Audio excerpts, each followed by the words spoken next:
자, 4강의 이론편 두 번째로 들어왔습니다. 이번에는 공급 얘기할 겁니다. 그리고 시장 전체의 수요 공급 곡선. 이제 이렇게 확정할 건데요. 잠깐 이제 수정을 해야 되죠. 4강 여기 이론편에서 제가 약간 그 모니터링 하다 보니까 실수한 게 하나 있었네요.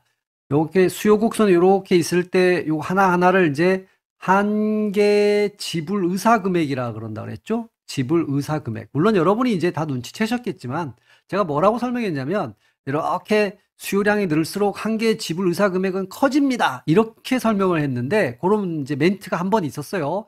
다른 맥락에선 다 떨어진다고 얘기를 했는데 그건 제가 너무 흥분해 갖고 실수를 한 거고 수요량이 이렇게 수요를 하면 할수록 한계 지불 의사 금액은 커지는 게 아니라 작아지는 거죠. 점점 이렇게 크기가 작아지죠. 하락한다. 작아지니까 그렇게 된다. 저거 수정합니다. 뭐 당연히 이제 여러분은 알고 계셨을 거겠지만 그래도 혹시나 해서 수정하고 들어가 보죠. 자, 이제 우리가 이제 수요 얘기를 했으니까 공급 얘기로 이제 한번 들어가 봐야 된다. 원리는 비슷한데 조금 이제 반대 입장에서 생각해야죠. 왜냐면 사는 사람 입장이었다. 이제는 파는 사람 입장으로 가야 되는 거니까요.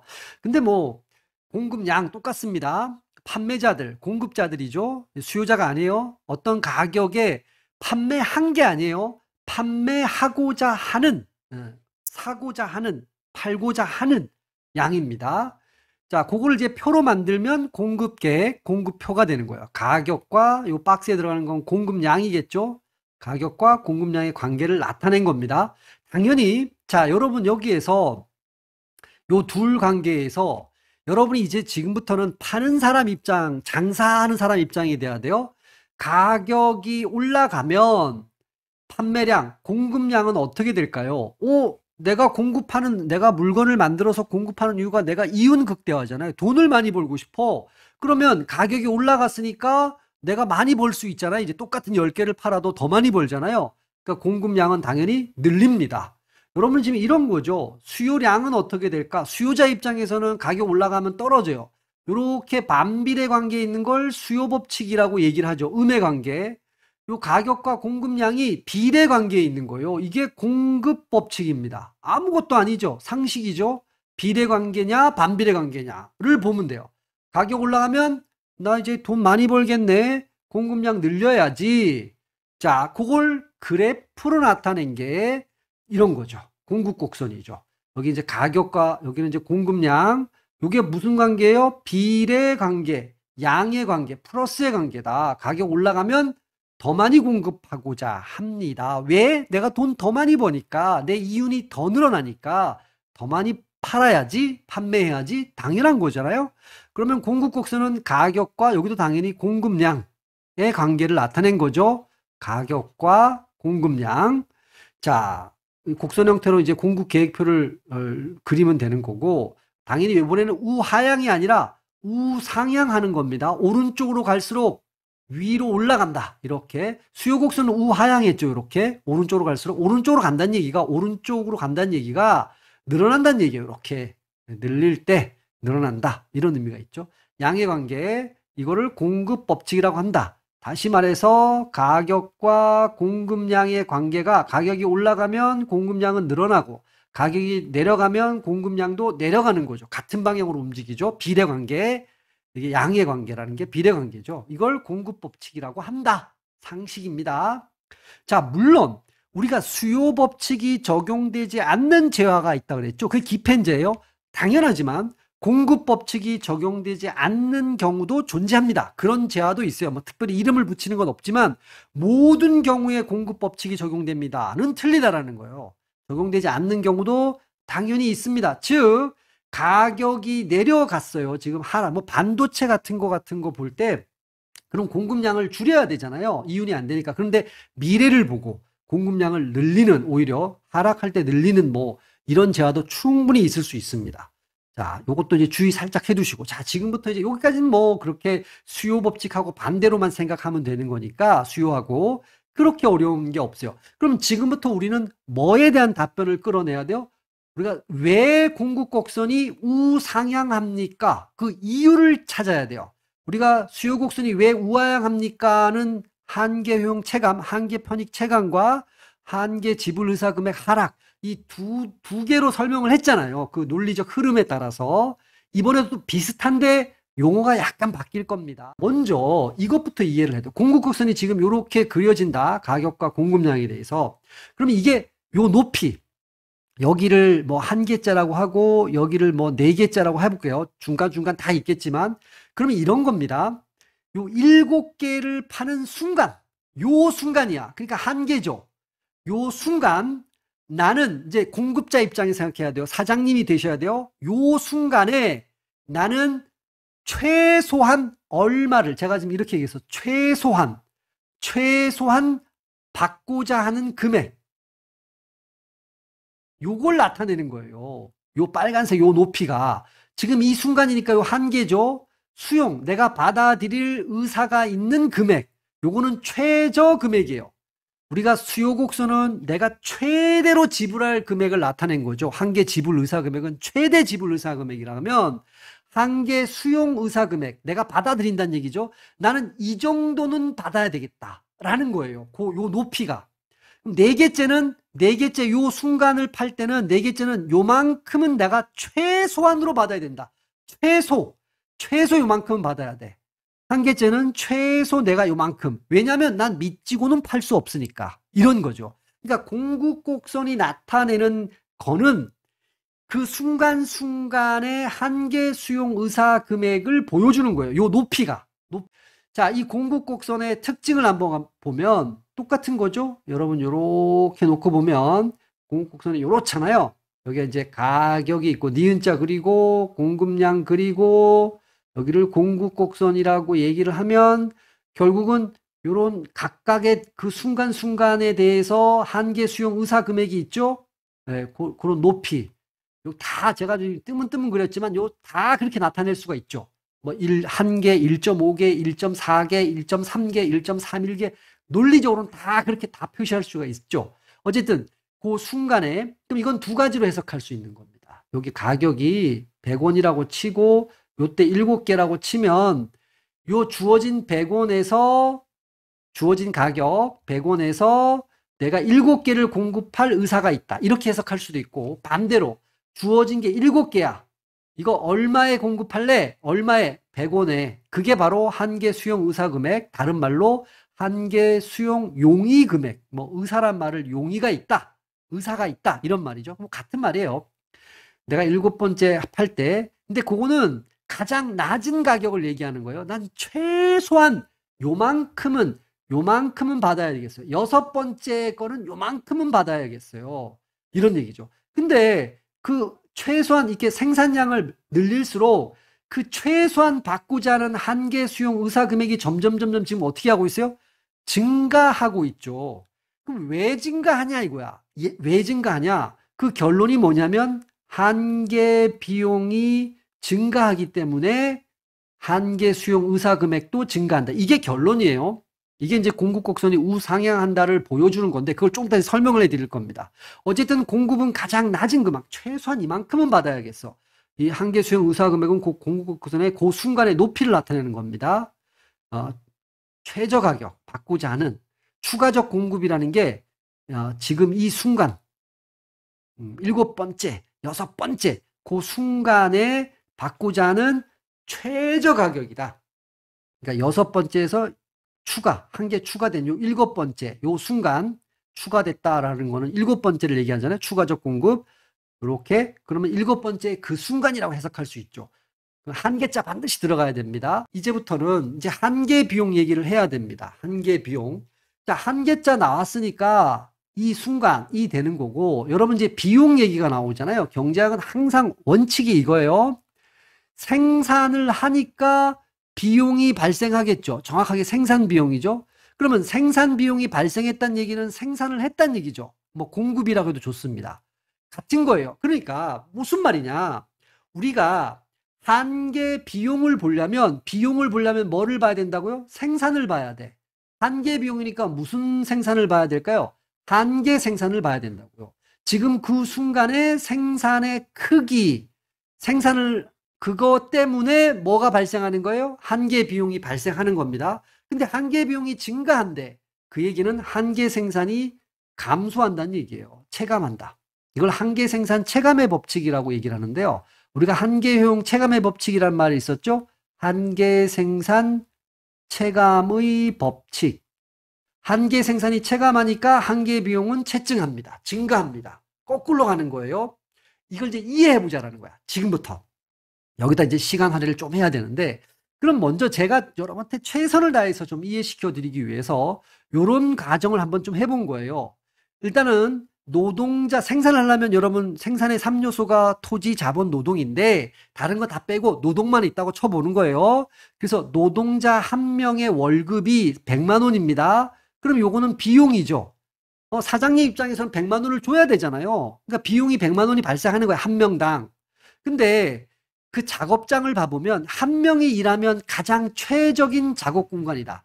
요게 작업 공간인데 요 A라는 사람 한 사람이 들어왔을 때 가장 좋은 거예요. 이렇게만 가정해 보는 겁니다. 그런데 요 A라는 사람이 일할 때죠. 요럴 때 요 순간, 그러니까 A라는 그 사람이 만들어낸 게 10개예요. 자, 그럼 이 사람한테 얼마를 지불해야 돼요? 100만 원을 지불하면 됩니다. 비용으로. 그러면 여기 오타가 났네요. 총 생산량이겠지.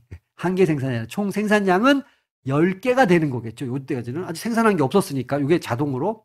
자, 그러니까 요 A라는 한 사람이 들어왔을 때 그 순간 만들어낸 건, 그 사람 자신이 만들어낸 건 110개입니다. 그러면 비용, 그때 한계 비용은 얼마예요? 비용은 100만 원이 들어간 거죠. 근데 한 명 더 추가한 거야. 두 번째 사람. 그 사람을 B라고 치죠.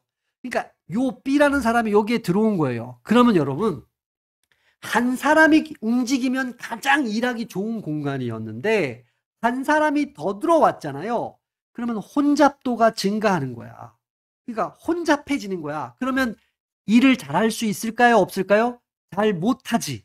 그러니까 요 사람이 들어와서는 8개를 만든 거야. 물론 총 만들어낸 건 A가 먼저 10개 만들었고 이 사람이 8개 만들었으니까 18개를 만든 겁니다. 그러니까 사장님 입장에서 봐보면 B가 들어와서 늘어난 건 얼마냐? 8개가 늘어난 거예요. 근데 이 B도 얼마를 줘야 돼? 100만 원을 줘야 돼. 천천히 생각해 보세요. A라는 사람은 10개를 만들고 100만 원을 줬는데 B라는 사람을 고용했더니 혼잡해진 거야. 작업 공간이 복잡해졌어. 그래서 B라는 사람은 순수하게 얘가 만든 거는 8개밖에 안 돼. 너무 공간이 협소해지고 막 그래서 B라는 사람이 만든 요 순간만 보면 요게 한계 생산이죠. 한계 생산이 지금 어떻게 됐어요? 체감 10개에서 8개로 2개가 줄었잖아요. 줄어. 근데 내 돈은 어떻게 되는 거야? 100만 원이라는 비용은 그대로 나가는 거야. 그러면 여러분 입장에서는 비용이 명목적인 비용은 그대로지만 기본적으로 비용이 더 든 거죠. 그 순간의 비용은 증가한 거야. 왜냐하면 8개 만드는 사람한테 100만 원 준 거니까. 10개 만드는 사람한테 100만 원 주다가 8개 만드는 그 순간에 8개를 만들었는데 그 순간에 100만 원을 지불해야 돼. 그러면 한계 비용이 어떻게 된 거예요? 증가한 거야. 한계 비용이 왜 증가한 거예요? 한계 생산이 줄었기 때문에. 자, 세 번째, 한 명 더 고용했다고 쳐보죠. 그러면 엄청나게 혼잡해질 거 아니에요. 그래서 총 생산이 23개밖에 안 됐어. 그 얘기는 여기서 늘어난 게 얼마나 늘어났다는 거예요? 5개밖에 안 늘어났다. 즉 C라는 사람을 고용해, C라는 거예요. 세 번째 사람 이름이. 그 사람이 순수하게 만든 거는 5개밖에 안 되는 거야. 그런데 월급은 얼마로 가야 돼요? 100만 원 그대로 가야 되는 거야. 그러니까 한계 생산이 또 줄었죠? 더 줄었죠? 근데 돈은 뭐예요? 100만 원 그대로 나가. 그러니까 B하고 비교해 봐도 요 순간에 한계 생산은 줄었어요. 3개나 줄었죠? 그러니까 5개밖에 못 만든 사람한테 100만 원은 똑같이 나가니까 그 순간의 비용, 한계 비용은 늘은 꼴이 되는 거예요. 그러니까 한계 생산 체감이란 말과 한계 비용 증가란 말은 똑같은 말이야. 똑같은 말. 자, 이거 제가 최선을 다해서 여러분한테 이해를 조금 시켜드렸어요. 비슷한 말로. 근데 조금 더 일상생활과 연관해 봤을 때 여러분 이런 거랑 비슷해요. 조금 우리가 지금 거칠게 좀 설명하고 있는 겁니다. 제가.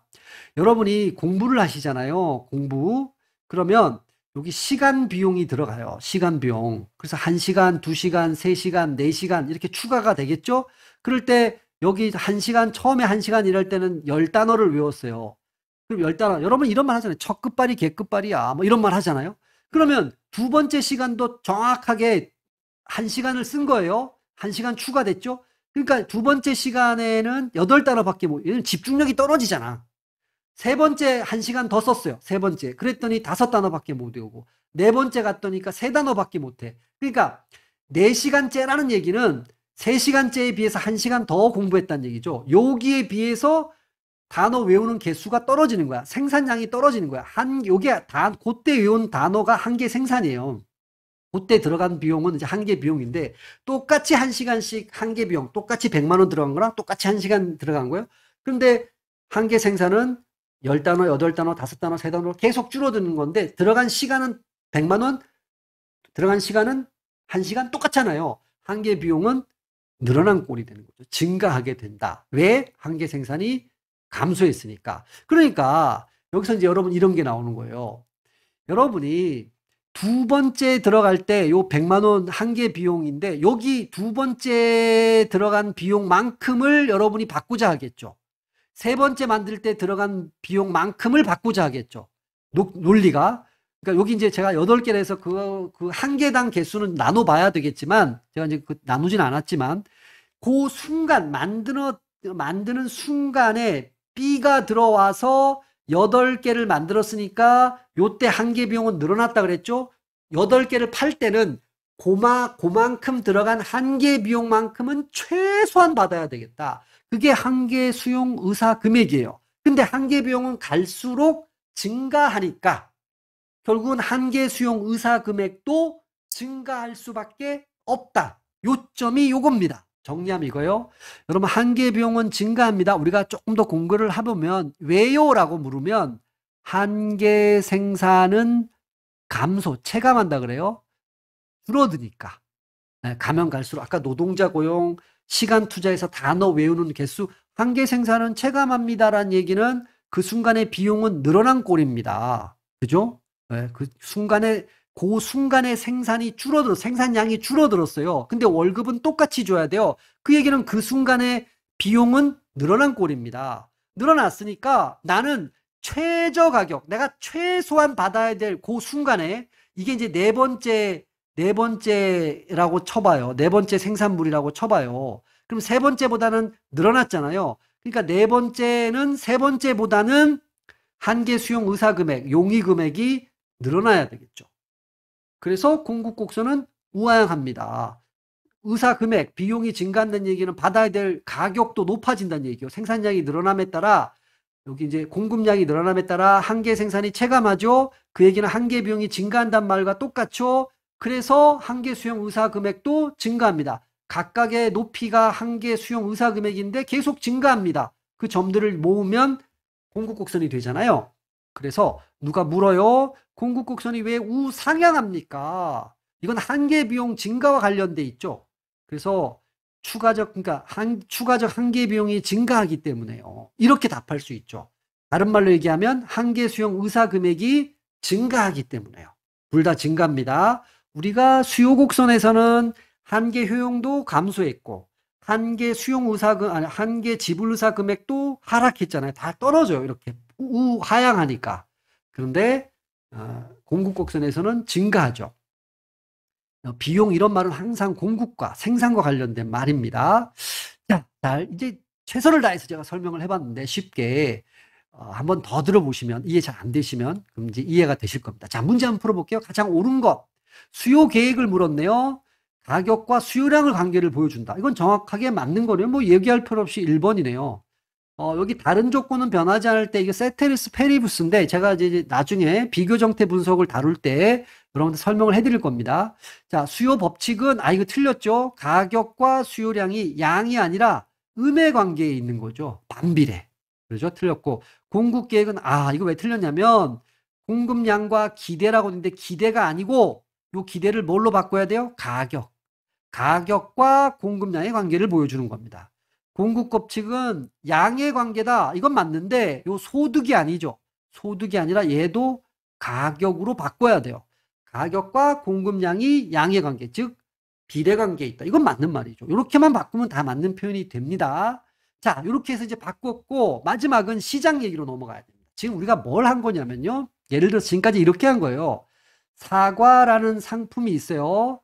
그러면 100명 중에 대표 수요자 1명. 이 사람은 이제 이기적이고 합리적으로 행동하죠. 대표 공급자 1명을 놓고 수요 공급 법칙을 끄집어낸 거란 말이에요. 이 사과. 그러면 이 사과 시장 전체로 한번 가보자는 거야. 그 얘기는 이 원래 100명이 있다고 치고 얘도 100명이 있다고 치면 이 100명 걸로 다 가보자는 얘기예요. 그럼 어떻게 하면 되냐면 합하면 돼요. 예를 들어서 이런 겁니다. 여기다 이렇게 예를 들어서 A라는 사람의 수요 곡선이 요랬어요. B라는 사람의 수요 곡선 제가 이제 두 사람만 놓고 보죠. 그럼 시장 전체는 뭐냐면 여기 가격이 100원이에요. 그럴 때 A라는 사람은 5개를 살 의향이 있었고 B라는 사람은 10개를 살 의향이 있었어요. 그러면 A와 B를 수평으로 합한다. 수평합, 수직합이 아닙니다. 우리가 나중에 뭐 공공재 이런 거 할 때 그런 거는 이제 재정학에서 다룰 때는 수직합이라는 얘기를 하는데 우린 거기까지는 알 필요 없고요. 지금 보면 수평으로 여기 5개, 10개 이렇게 수평으로 여기 부분과 이 부분을 합하면 100원일 때 시장 전체는 몇 개의 수요가 있어요? 15개가 있는 거야. 이렇게. 그런 식으로 이제 가격 여기 50원일 때도 달라지죠? 50원일 때 뭐 더 늘어나겠죠. 이렇게 다 모은 겁니다. 그러니까 결과적으로는 한 명 한 명의 수요 곡선이 있을 건데 그거를 수평으로 다 합하면 시장 전체의 수요 곡선이 됩니다. 당연히 개별 수요 곡선을 총합합니다. 정확하게 수평으로. 그래서 더한 거다. 합한다. 똑같은 얘기죠. 당연히 그 모양은 수요 곡선과 똑같아요. 우하향하고요. 음의 관계, 즉 수요 법칙이 성립합니다.